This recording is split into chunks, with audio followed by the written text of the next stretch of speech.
Bismillahirrahmanirrahim.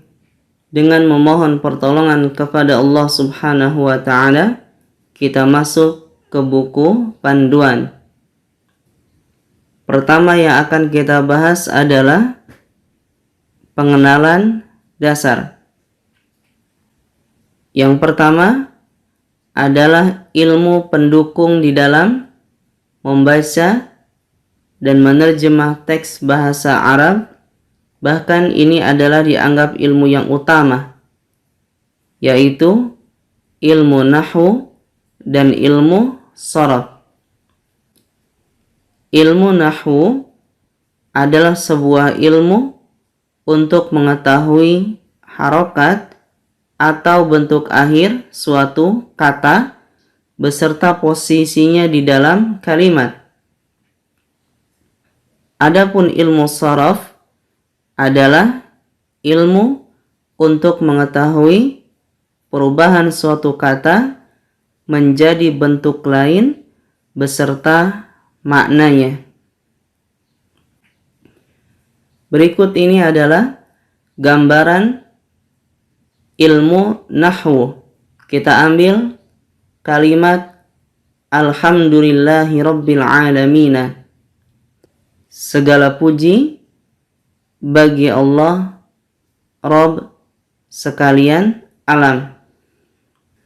Di dalam ilmu nahwu kita akan mempelajari kenapa alhamdu di sini berharokat dhammah, kenapa lillahi berharokat kasrah, kenapa Rabbi berharokat kasrah, kenapa al-alamina berharokat fathah.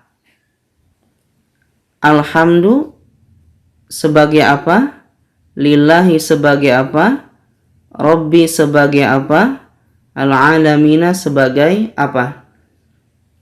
Dan posisi dalam bahasa Indonesia misalkan sebagai subjek, predikat, objek,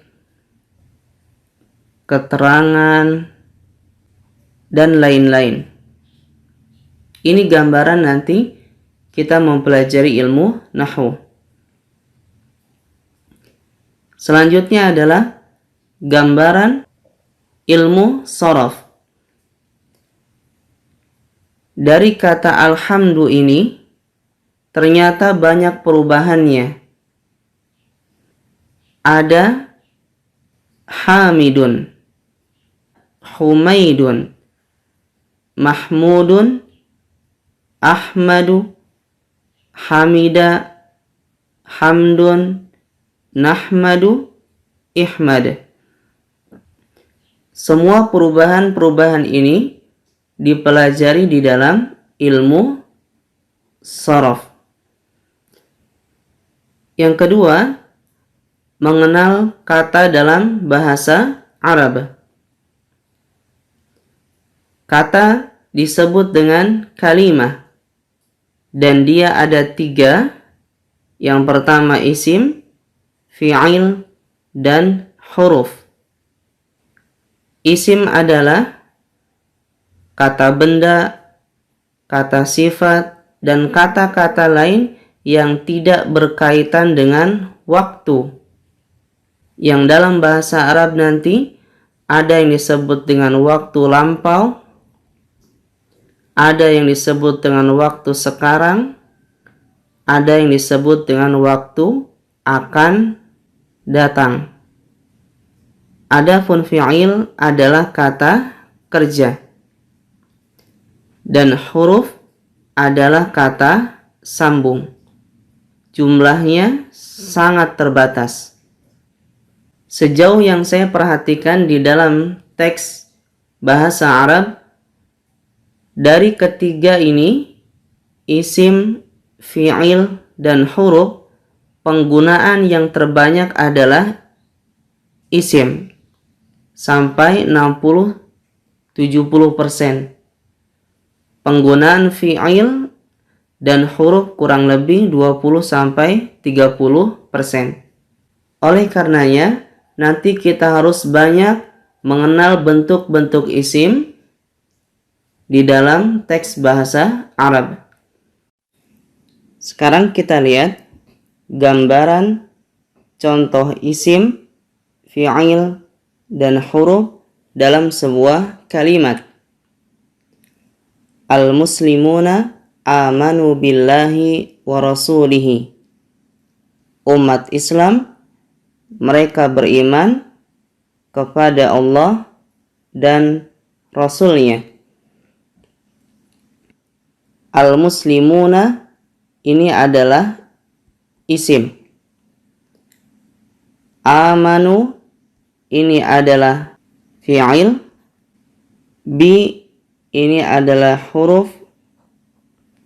Allah ini adalah isim.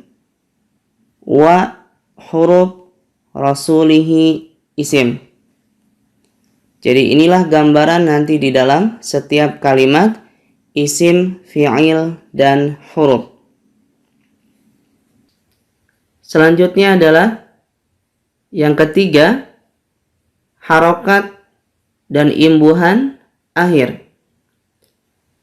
Dalam bahasa Arab, harokat ada 4. Sebagaimana yang kita ketahui, ada dhammah, fathah, kasrah, dan sukun. Adapun macam-macam imbuhan akan kita bahas di depan insyaallah.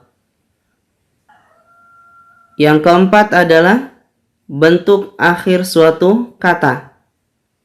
Bentuk akhir suatu kata ada 2. Ada yang disebut dengan mabni dan mu'rab.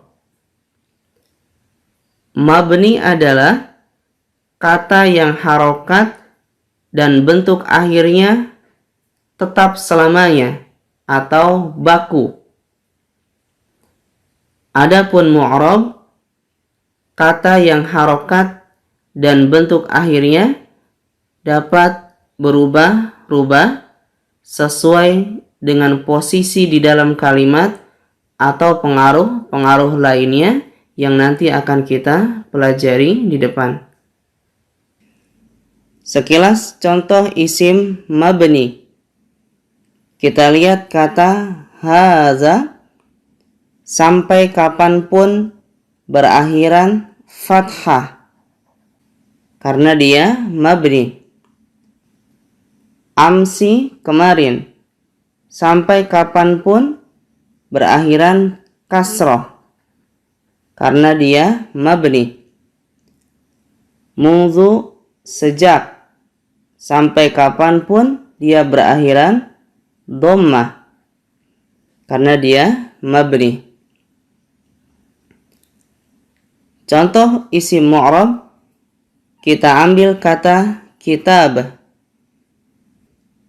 Bisa dibaca kitabun, bisa dibaca kitabin, atau kitaban.